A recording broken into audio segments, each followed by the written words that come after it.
And if I told you once, I ain't gonna tell you twice. Salute all my real ones. Yeah. Joking, bro.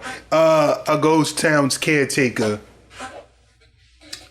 I wonder how you apply to get that job. We gonna get straight into it though. Like button, subscribe button, notification bell, press those. Let's go.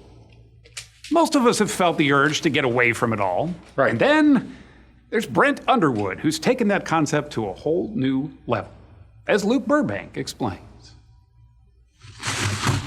All right, it's day 2 here at Cerro Gordo. 6 months by myself. 8 months.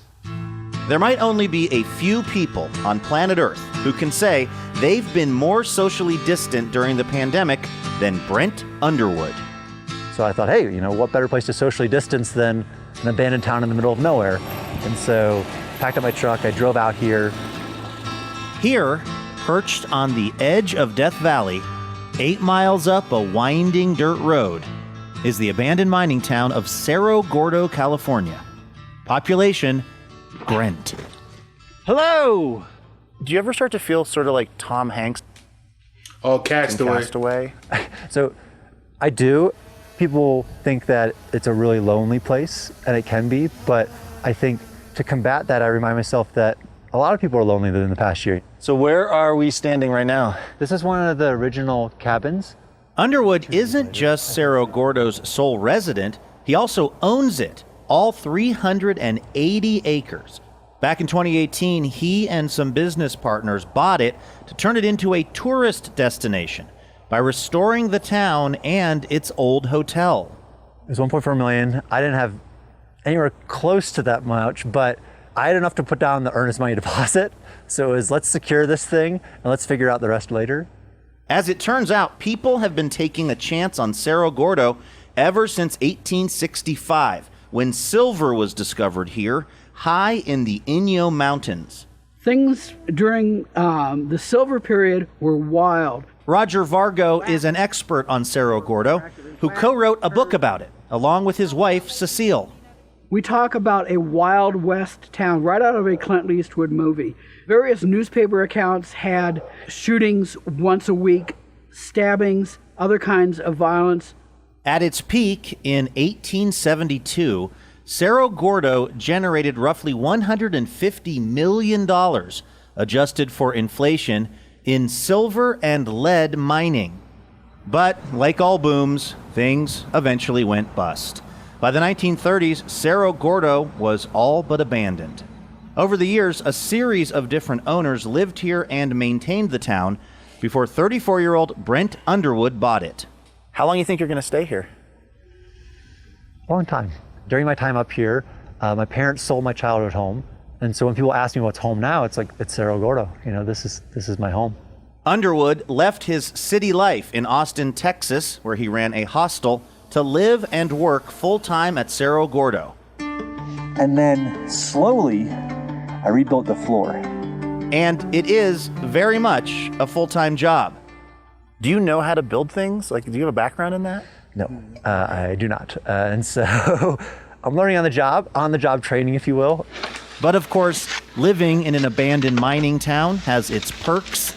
So 400 feet of ladder would lead you down to the 400 level. Brent gets to explore the mines, which haven't been touched in decades. And looky what we have here. And the stuff that he finds? I mean, I don't want to get anybody too excited too early, but there's definitely some garments over here. It all goes into his museum. The most common type of bottle you find here is the Lee & Perrins Worcestershire sauce. Really? Because the meat was so bad, they needed to put a lot of sauce on all of the meat that was here. And when he finds cool things, Underwood is sure to put them on his YouTube channel, Ghost Town Living. Wouldn't really be a mining adventure without finding one of those. He shares both the highs and the lows of living in Cerro Gordo. About 5 hours ago, around 2:30 in the morning, A fire burned down our hotel here at Cerro Gordo. Oh, man. The videos have become so popular We wanted to come up and meet you because we've seen your videos and think that fans often trek up the mountain So I just wanted to come meet you. Thank you. That's awesome. to volunteer or just tell Brent they love the channel. Someone's chasing a dream. That's what I see. I see somebody who's able to do what others would only think about in the back of their mind. And then you got this guy right here, and they're doing it. Have you been pleasantly surprised how he's thrown himself into it? Oh, absolutely. He's gained an understanding of Cerro Gordo that you can only get when you actually live there and experience it for an extended amount of time. Of course, even his biggest fans eventually head back down the mountain. This is Lola. For now, Underwood's cats, How are you? goats, and alpacas You're home. Be free. will have to do for companionship. His priority, he says, is to rebuild that town hotel that burned down so he can start hosting paying customers. Who knows? Maybe Cerro Gordo has one last boom in it after all.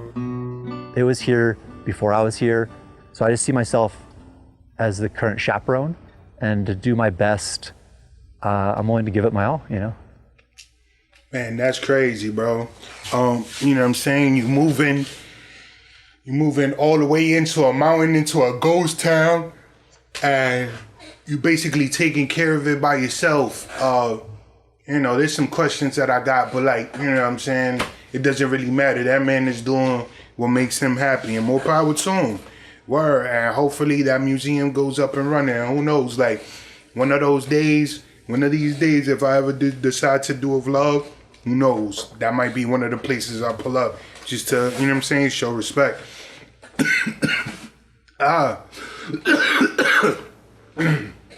We gonna leave it there.